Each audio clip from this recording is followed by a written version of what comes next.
3 मोहल्ले पीछे से निकले थे तो कोई बात नहीं थी, दष्टम जिनेन भवनम भवताप हारी पढ़ते हुए चले आ रहे थे। लेकिन भगवान के मंदिर का कलश शिखर दिख जाए, फिर पैर ना संभले, भगवान दिखने के बाद मन न संभले, प्रभु आ गया ना मैं आपके चरणों में, आपको छोड़ करके घर में जाकर के कितना परेशान होना पड़ता है। जब वो भगवान के पास लिपट करके भगवान की भक्ति कर ले, भगवान का पुरुष भी और महिला भी कैसे अपनी अपनी योग्यता के अनुसार वो घर से निकलता है प्रभु की भक्ति करने के लिए, भक्ति करके निकलता है। भगवान आपको देखा, निस्सही निस्सही निस्सही कहते हुए भगवान के उस जिनालय के 3 बार पैर पड़े। जिनालय के पैर पड़ना मूर्ता नहीं मानी जाती। 9 प्रकार के देवताओं में एक चैत्यालय को भी देव कहा है, और देव के पाद की स्पर्शना करने के साथ माथे में लगा करके ये वो भवन है जिसमें मेरे जिनेंद्र भगवान का वास है। इस भवन को भी चरणों में बारंबार नमस्कार करके अंदर प्रवेश करके प्रभु की भक्ति करता है वो पागलों की तरह। जैसा बच्चा माँ को चाहता है, ऐसा भगवान की प्रतिमा देख करके, किसी एक भगवान की प्रतिमा में आपका मन बस आ जाए। जैसे कई लोगों का कुंडलपुर के बड़े बाबा में है, कई लोगों का पदमपुरी के तिजारा में है, कोई महावीर जी आँख में बसाए हैं, कोई पैठन के नेमीनाथ भगवान बसाए हैं, कोई अंतरिक्ष पार्श्वनाथ किसी के दिमाग में बसा है, किसी के दिमाग में गोमटेश्वर बाहुबली भगवान बसे हुए हैं, अमरकंटक के आदिनाथ भगवान किसी की नज़रों को सुख देते हैं। जब जाते हैं बहुत दिनों के बाद तो बिल्कुल लिपट जाना होता है। ये भक्ति आर्टिफिशियल नहीं होती। मैं शब्दों में सिखा जरूर रहा हूं, लेकिन आपको अंतरंग से उस एक्ट को करना है। हे भगवान, कैसा जीवन है, कहां फंसा हूं मैं, वहां से निकल ही नहीं पा रहा। आपके दर्शन के लिए मुश्किल हो जाता है। फिर पर्यायगत ऐसी अशुद्धता रहती है, माँ बहनें चाहती भी हैं तो आ नहीं पाती हैं।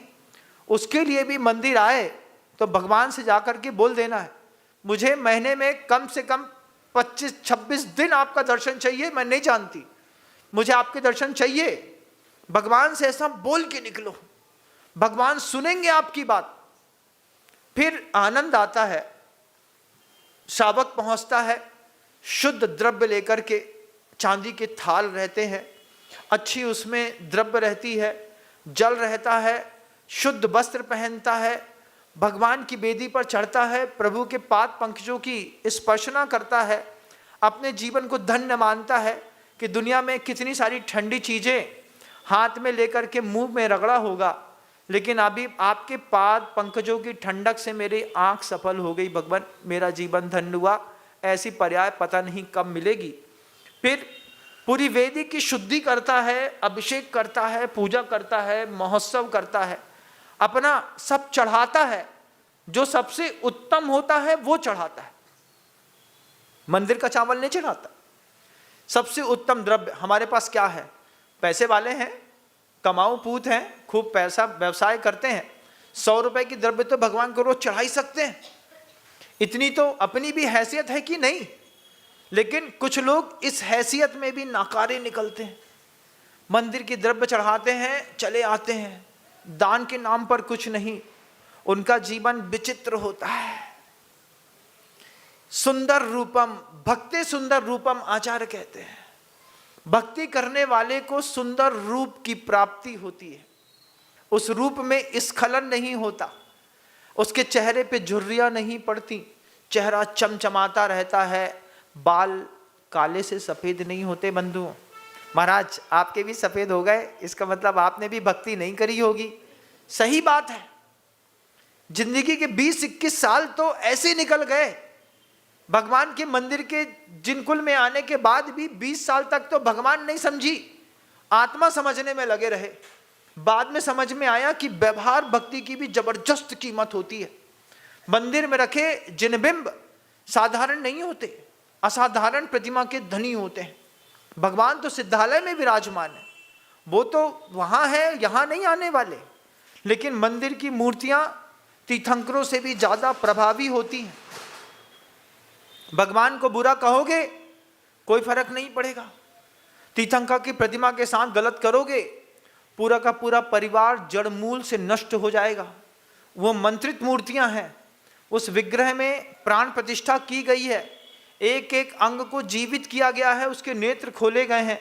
साधु ने अपनी साधना का अंश धरा है उस पे। अंतरिक्ष पार्श्वनाथ भगवान में जब भद्रबाहु स्वामी ने 5 उपवास के साथ प्रतिष्ठा करी थी, प्रतिमा तपस्वी साधु की प्रतिष्ठा से अधर में आ गई थी। ये साधना का, मुनियों का और जिनबिंब का कमाल है। इसको हल्का नहीं समझिएगा। भगवान है ऐसे नहीं है, भगवान बहुत कीमती हैं, जबरदस्त कीमती हैं भगवान।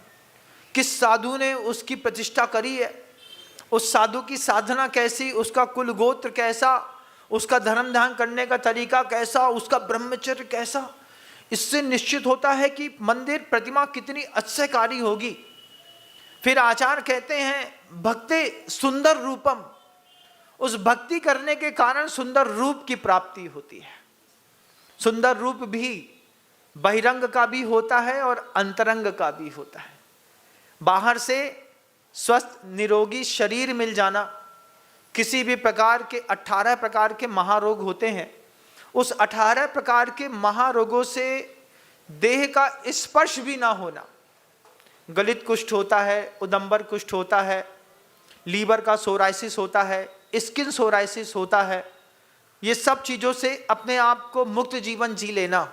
समझना तुमने किसी पर्याय में प्रभु की भक्ति बहुत अच्छे से करी थी, जीवन निकल गया।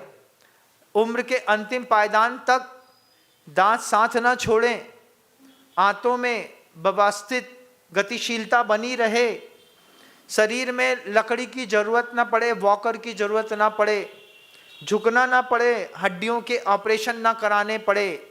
भक्ते सुंदर रूपम, इसको सुंदर रूप कहते हैं। बहिरंग का, अंतरंग की निर्मलता और दिव्य होती है। प्रशम, संवेग, अनुकंपा और आस्तिक, 4 चीजों का सौंदर्य अंतर्मन में प्रत्येक समय बना रहे। वात्सल्य और प्रभावना के मामले में उसके अंतर्मन से बार बार दान की भाव निकलते रहें। जय जैन दोस्तों, अगर आपको मेरी वीडियो अच्छी लगती है तो प्लीज़ मेरे चैनल को लाइक, शेयर, सब्सक्राइब करिए और इसी तरह से अपना प्यार देते रहिए। धन्यवाद।